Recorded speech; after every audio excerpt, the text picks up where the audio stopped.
Did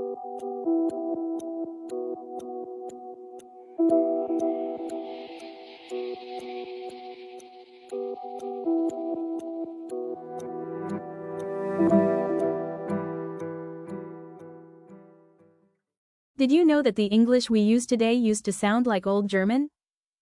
Evolved over 1,500 years through four major eras. What drove this? Let's discuss about it. The Old English era, the influencing factors were the migration of Germanic tribes, or so-called Anglo-Saxons, bringing their native Western dialect, then the Viking invasion and Christianization.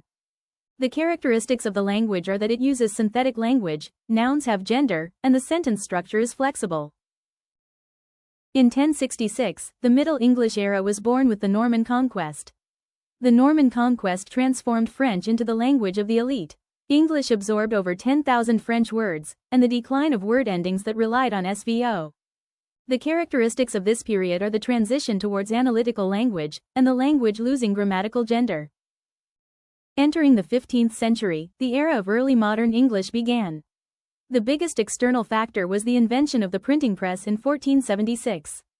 Internally, the great vowel shift occurred, where the pronunciation of long vowels shifted radically in the mouth. The characteristics of the language are that written spelling is becoming permanent, standard, and the disappearance of archaic pronouns. Today, in the era of modern English, English is driven by globalization and digital technology. And the language continues to simplify itself through regularization, changing irregular words into regular ones to make them more efficient for the human brain. The example word dreamt become dreamed. Phonetic reduction also occurs, such as the appearance of silent letters.